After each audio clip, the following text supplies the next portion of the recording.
talk a little bit about cheating in online gaming. So I'm going to explain a lot of the various forms that I've encountered over the years, and in an attempt to because it's taken like 5 years and people are finally starting to recognize this.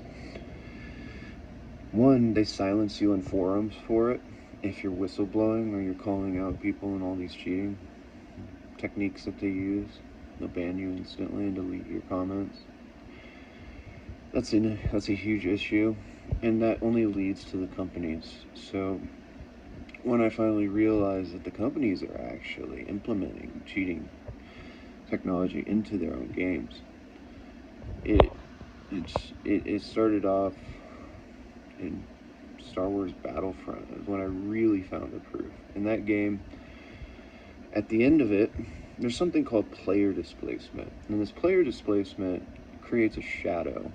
And the shadow follows you, or it runs in front of you. And the shadow creates, say, if you're right here and you're right here, imagine, a tessellation. And that is one solid object. And they use the excuse of ping, so they can have this player displacement covered up. It's a camouflage type thing.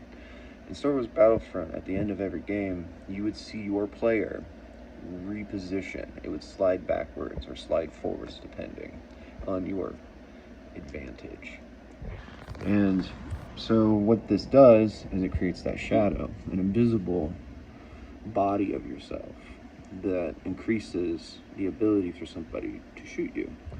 And so if you run around a corner and the shadow's in front of you, they see you come around the corner before you actually get there. And then just transversely, it's the same exact opposite if it's behind you. So you can run around a corner and see people before they see you. And they pretend it's ping. Ping is completely different. Ping is that reflex capacity of your inputs into the game before they go, and they show up on somebody else's screen.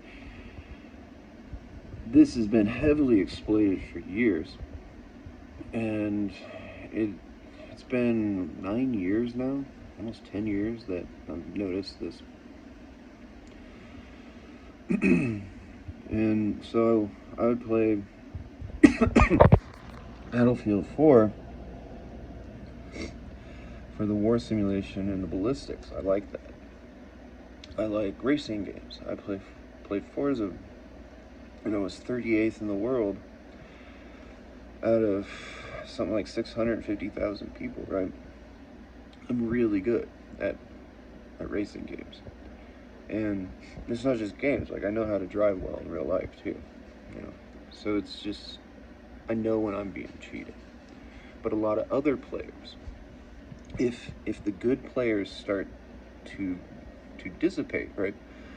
What that means is now more average players become the good players, and the cheating software has to dumb down to that.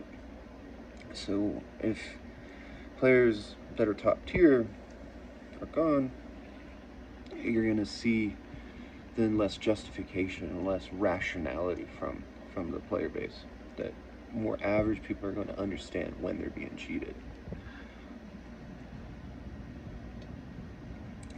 So this goes back to Xbox 360.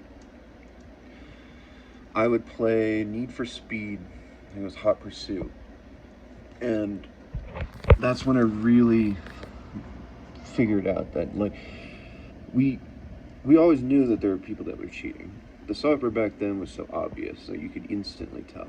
But in this game specifically, people could go invisible, and what they would do is put cars in front of people to try and wreck them.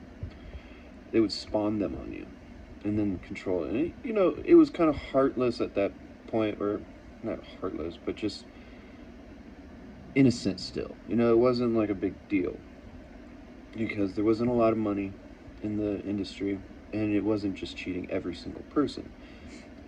This was a clan of people.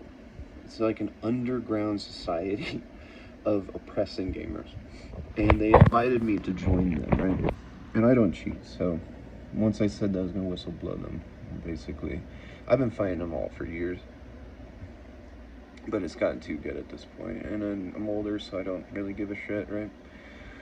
It's just, I had 250 gigabytes of catching people cheating on Battlefield 4, and I was just like, fuck it, deleted it all.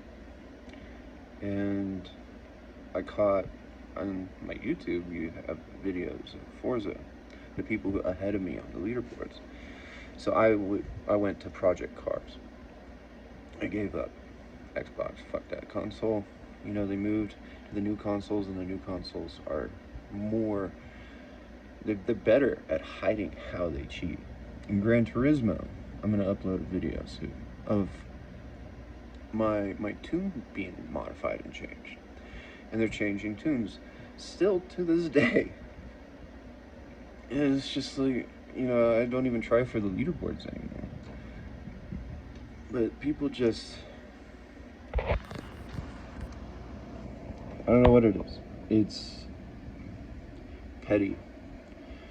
How would they cheat? So in Battlefield 4, what they would do is they could change your field of view. And I had, like I said, 250 gigabytes of all this stuff changing over and over again.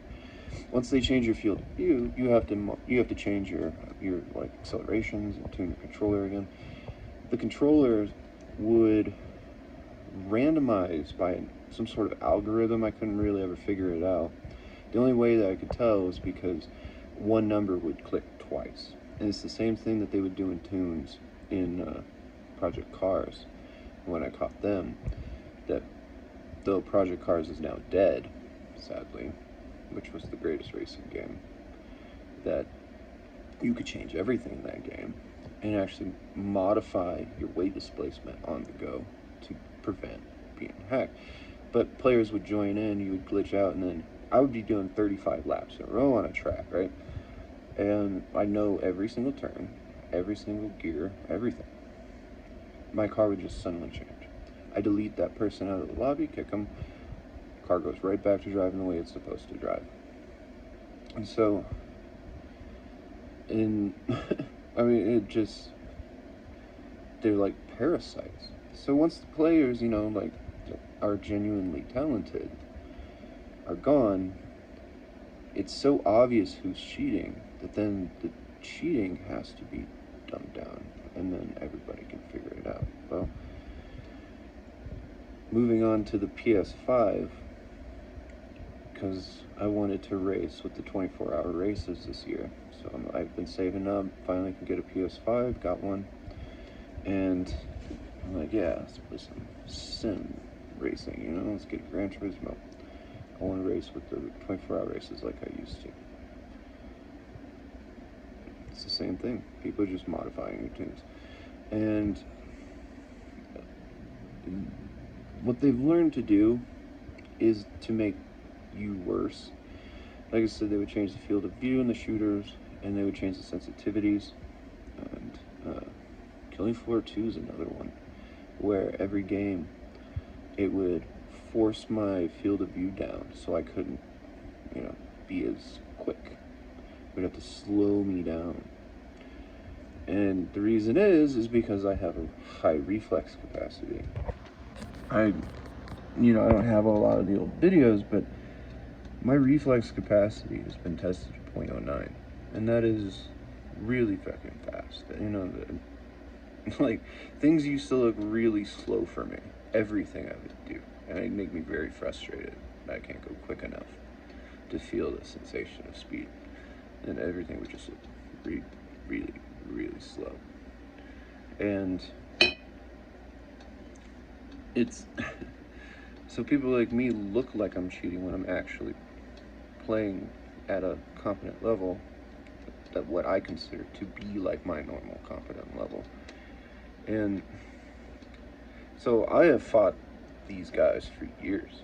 I've been trying and trying and trying. You know, the best thing you do is, now if you even bring it up with them and argue with them and point it out, they will ban you. Yeah, I got banned for like 4 days for arguing with a hacker.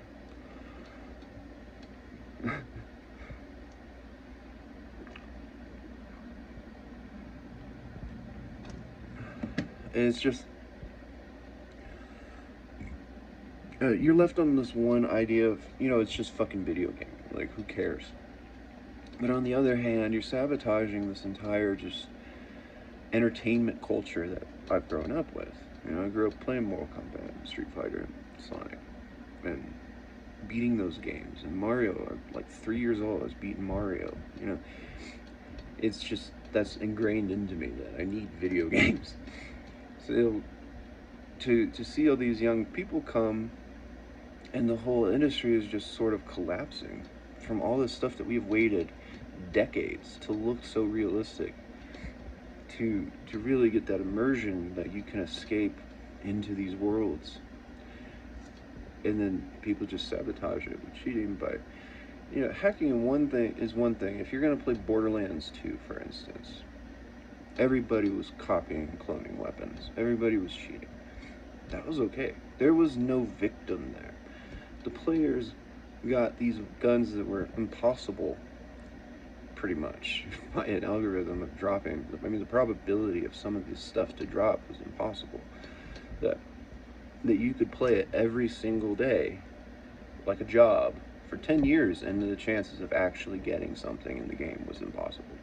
The only way that you could get that is if you had a player base that was hundreds of thousands of people all doing that. And one gun I remember specifically, right, in Borderlands 2, was the explosive sniper. You couldn't get that. It was impossible. You had to copy it and get it from people. So people were cheating. There was no victims. And it kept the game alive, actually. It kept it alive longer because it gave people more opportunity to play diversified and not really care as much, right? So that's the same thing. It's like, why do you care? It's just video games. Well, you're still creating victims. So if you're wondering, how people are cheating, that's pretty much it. It's, they had something called head glitching in Battlefield, and that is where your head would just stick out like this much, but you're actually right up at the thing. And so the head glitching is that player displacement, exploiting that.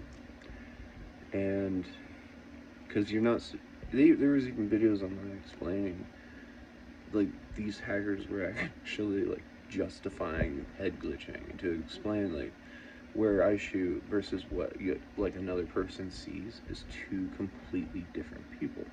So that's player displacement. They were using things that would like increase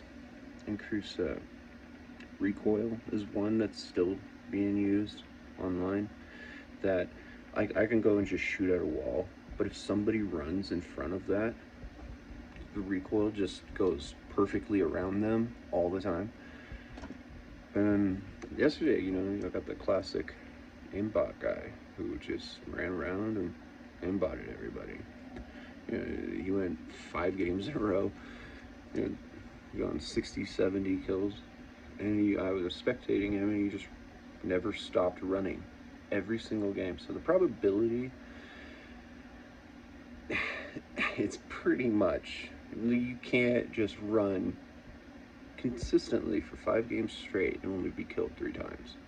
Okay, to which every single kill that you get, is a headshot. It's, nobody's that good.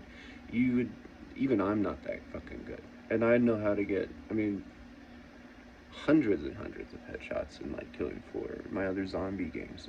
I only go for headshots, but I go to a war game, all of a sudden headshots are like the most difficult thing on fucking planet Earth to actually achieve. It makes no sense. And those games have ballistics too, so it's Battlefield 4's ballistics were ridiculous. They're terrible. Battlefield 1's were good, and then this one's actually, really close to reality. And you want to enjoy that extra little bit of difficulty when you're calculating and leading. And it's the physics. The physics are what's fun about it. That's what's the pleasurable aspect. But if you're in a game full of ballistics and people are playing like Call of Duty and they're running around, it ruins that. And you have to wonder, why this company took out the one aspect of what neutralizes cheating, which is called hardcore mode, where a gun actually does as much damage as it would do in pretty much real life. You know, it's a one-shot kill, so that's the sort of thing. And you can do that anywhere on the map, across the entire map, if you have the skills. Well, they took that out in this new game. Why? Why is there no hardcore mode? Why? I mean, people are still playing hardcore modes in 9, 10-year-old games. And yet, for some reason, this new one, it's absent. You can get player-made maps and stuff in game modes, which is nice, but on this new console, it's completely vacant. And so in the last month of me owning the PS5, I have found one fair lobby, and it's just as I suspected. Why couldn't anybody get the PS5? Well, the system, all the software, everything was being modified and hacked. And it's just implemented right into the game to control the leaderboards and to destroy any potential of somebody, you know, gaining any sense of video game glory, I think is what it is. Like, they think that you're gonna be, you know, it goes down like Twitch, right? Twitch makes a huge amount of money off of video games. So if you have a celebrity, a star in the video game world that's getting his ass kicked by a nobody like me, who doesn't like, you know, I'm like an anti-sociopath. I don't like attention.